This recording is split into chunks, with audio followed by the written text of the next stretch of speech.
A Terra movimenta-se ao redor de si mesma e do Sol. Nosso planeta também se movimenta internamente, devido à energia contida em seu interior. Então, a gente percebe que a Terra não está parada nem por fora e nem por dentro. E, de repente, você pode perguntar, mas como surgiu a Terra? Algumas teorias explicam, né, essa origem da Terra.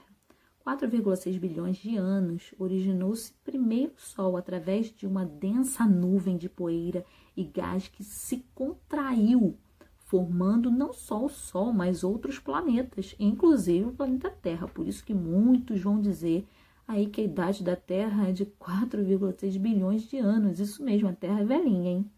Com a radioatividade das rochas, algumas partes da Terra se derreteu. O níquel e o ferro se fundiram, formando núcleo. Então, é como se fosse aquele material pesado que o centro da Terra foi puxando. Então, é isso aí, o níquel e o ferro. Enquanto na superfície ficou o oceano de rochas incandescentes. Aqui nós temos um quadro mostrando o tempo geológico da Terra. Nós temos aí 4 períodos. Nós temos o éon, a era, o período e a época. O éon são todas essas palavras que estão de amarelo. Aí nós temos aí o período, o éon arqueano, o proterozoico e também o fanerozoico. Nós temos as eras. A primeira era paleozoica, mesozoica e cenozoica. Temos também o pré-cambriano, que não saiu aí. Nós temos o período, que é o quaternário, temos o terciário, neógeno, paleoceno e outros. E também nós temos as épocas, né? Que é o holoceno, pleistoceno, piloceno. Olha quantos nomes esquisitos, né? Pois é, cada era aí foi criada alguma coisa. Então, vamos ver o que foi criado em cada era. No período pré-cambriano, que a gente vai chamar de era, né? Nós temos aí as mais antigas rochas conhecidas. Também as bactérias constituem os mais antigos seres conhecidos. No caso aí são seres vivos. Nós temos também a era paleozoica. No paleozoico nós vemos aí os primeiros peixes e moluscos, as primeiras plantas e também os primeiros insetos, as primeiras árvores e anfíbios, primeiros répteis e insetos com asas. E aí nós vamos pular para o Mesozoico. O Mesozoico nós temos os primeiros dinossauros surgiram nessa era. Temos o Jurássico também, que são os primeiros pássaros e mamíferos, e temos o Cretáceo, que é a separação entre a América do Sul e a África, e a extinção dos dinossauros. Então, a extinção dos dinossauros vai acontecer na era Mesozoica e também a separação dos continentes aí, América do Sul e a África, também nessa era Mesozoica. E na Cenozoica, o que acontece na era Cenozoica? Surge os primeiros grandes mamíferos, a elevação da cordilheira do Himalaia e também o aparecimento de nós, seres humanos, os primeiros humanos, então, nessa época aí, nessa era, que é a era Cenozoica. Você alguma vez se perguntou como que é por dentro da Terra? Pois é, o estudo das rochas e do material expelido por vulcões, assim como a análise de meteoritos e de fósseis, podem fornecer informações sobre a organização interna do nosso planeta. Como que o nosso planeta é por dentro? Ai, gente, eu sempre quis saber. Então, com base nos resultados dessas pesquisas, os cientistas identificaram 3 grandes camadas de composição da Terra. Isso mesmo que você ouviu: crosta, manto e núcleo. A nossa crosta terrestre, onde você enxerga aí os mares, que a gente vai chamar de oceanos, e a parte continental, é a camada sólida que envolve a Terra. Ela é dividida em 2 partes: crosta continental, constituída por rochas de menor densidade, e crosta oceânica, formada por rochas mais densas. Em seguida, nós temos o manto, que é essa parte aqui. O manto é a camada intermediária que fica logo abaixo da crosta. Subdivide-se em 2 partes, superior e inferior. O manto está submetido a grandes pressões e altas temperaturas. Gente, eu jamais quero ficar lá porque deve ser muito quente. A massa que compõe recebe o nome de magma, material derretido. Eu chamo de rocha derretida. E por último, nós temos o núcleo.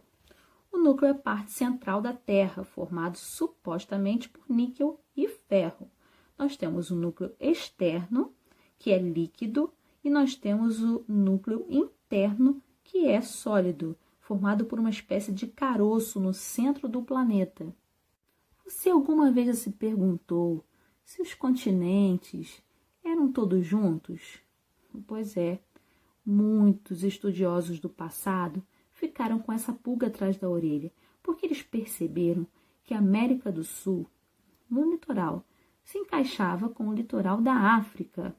E aí Ortelius propôs que as Américas foram se afastando da Europa e da África por terremotos e inundações.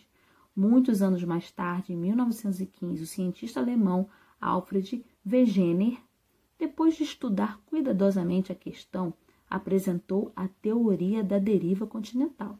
Segundo essa teoria, em um passado muito distante, existia um supercontinente. Esse supercontinente era o Pangeia, o primeiro que vocês estão vendo aí na imagem. Só que com o passar do tempo, ele vai começar a fraturar e vai se dividir em dois grandes continentes, que é a segunda imagem, Laurásia e Gondwana. Entre os dois havia se formado um mar relativamente raso. Esse mar aí nós vamos chamar de Mar de Tétis. Ao longo de milhões de anos, Laurásia e Gondwana teriam continuado a se fraturar, dando origem aos atuais continentes. É a terceira imagem. Outra coisa interessante é que, ao observarem os mapas, eles puderam perceber que há um encaixe quase perfeito entre o litoral leste da América do Sul e o oeste da África. Esse encaixe constitui uma das evidências mais claras da teoria da deriva continental. Atualmente, sabe-se que os dois continentes continuam se afastando muito lentamente. Outras evidências que reforçam a teoria da deriva continental são as semelhanças entre os tipos de rochas, a fauna, a flora, tanto da América quanto da África. Nessa imagem, podemos ver como se fosse um quebra-cabeça sendo encaixado. E essas linhas que vocês estão vendo são os limites das placas tectônicas. As placas tectônicas ou placas litosféricas possuem diferentes tamanhos e seus limites são conhecidos como falhas. Nós estamos na placa sul-americana e nós fazemos também contato com outras placas que se encostam na placa sul-americana. Percebam aí que não há rachadura. A gente está numa placa onde não tem rachadura. Por isso que a gente não tem assim atividade vulcânica aqui no Brasil. Nós não temos terremotos, nós não temos atividades sísmicas, justamente por não estarmos no meio de uma placa, de um falhamento dessa placa tectônica. Quando a gente fala em falhamento, eu estou falando dessas linhas aqui que vocês percebem. Voltando à teoria da deriva continental, percebe-se que não são os continentes que deslizam sobre o manto, mas sim as placas tectônicas que carregam os continentes sobre elas localizados. Vocês estão lembrados que na aula de ontem eu dei até o exemplo como se a gente fosse a pessoa em cima da prancha, tem a prancha e tem o mar. O mar seria o magma, a prancha seria a placa tectônica e o surfista seria o continente. Sendo que, no caso desse exemplo, é o surfista que manda ali, né, no momento. Mas nessa questão do movimento das placas tectônicas, quem manda é o magma. E aí o magma manda na placa tectônica que vai mandar nos continentes. Os deslocamentos dessas placas litosféricas estão relacionados às fortes pressão que o magma que está presente no manto exerce sobre a crosta terrestre, devido às correntes de convecção causadas pelo intenso calor do interior da Terra. É como se fosse criando as correntes, né? É como se fossem as ondas, só que as ondas quebram na praia. O magma, ele faz uma corrente de convecção e essa parte quente sobe. Aí nisso que sobe, se não encontrar rachadura, vai descer novamente, porque vai se resfriar, e aí vai esquentar de novo, e vai fazendo sempre isso, né? Sempre subindo, descendo, descendo. Nessa imagem aqui, nós temos os 3 principais limites entre as placas tectônicas. Na primeira imagem, nós temos os limites convergentes, que ocorrem quando as duas placas colidem frontalmente, ou seja, olha aqui as setinhas, ó, elas batem uma na outra.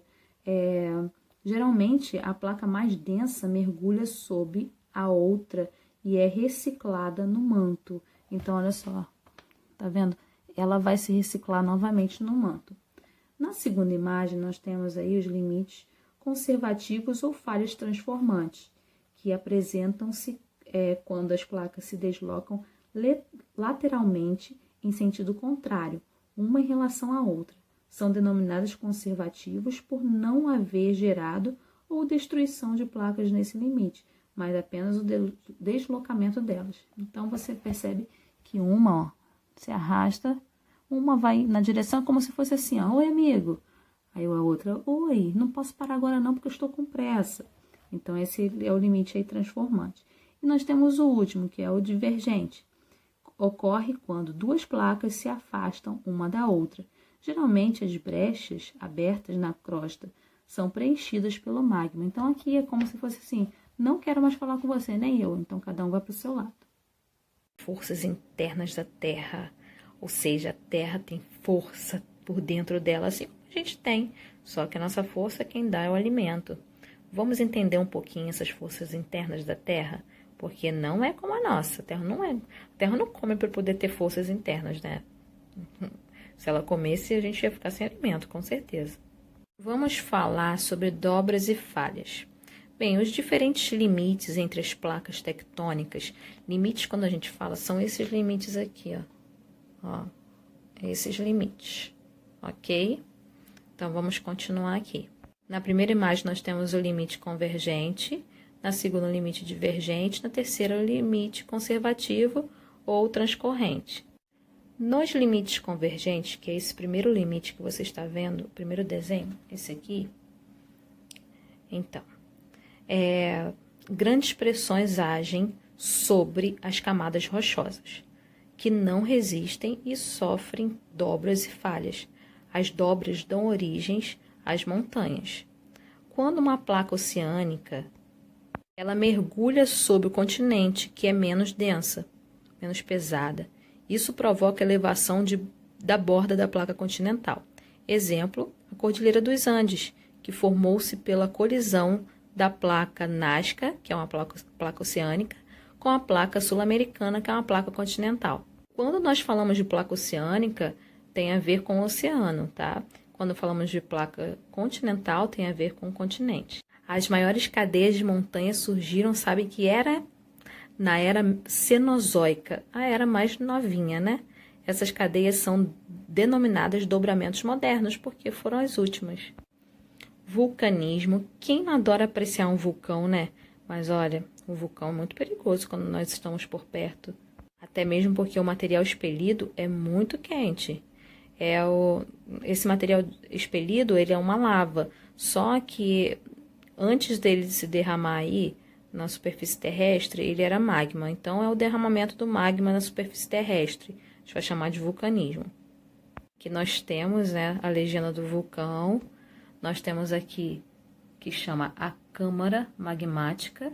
Depois, chaminé vulcânica. Em seguida, nós temos a chaminé secundária ou adventícia. Temos a cratera e a lava. E aí você pode perguntar, mas que tipo de materiais saem dos vulcões? Vamos entender. São materiais líquidos, também sólidos e gasosos. Líquidos é a lava. Sólidos, cinzas, lapilli, bombas, blocos. Gasosos, vapor de água, dióxido de carbono, dióxido de enxofre e outros gases.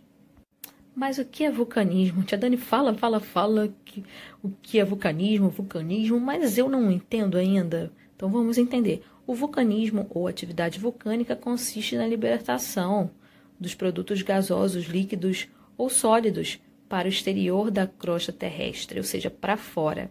Esta saída pode ser através das aberturas da superfície da Terra, localizadas nos continentes ou nos oceanos. A libertação está diretamente relacionada com as atividades magmáticas no interior do planeta. Então, olha só, aqui nós temos o magma. Esse magma vai criando, tipo, como se fosse uma onda, né? A gente vai chamar de corrente de convecção. Essas correntes de convecção, o magma, ele está quente, ele sobe. Aí, se ele não encontrar rachadura para ele extravasar, ele vai se resfriar e vai voltar de novo, vai ser aquecido de novo, aí vai voltar. Se ele achar uma rachadura, já era. Já era. Vai entrar algum vulcão vai entrar em erupção. Há 2 tipos de atividades vulcânicas: erupções centrais e as erupções fissurais.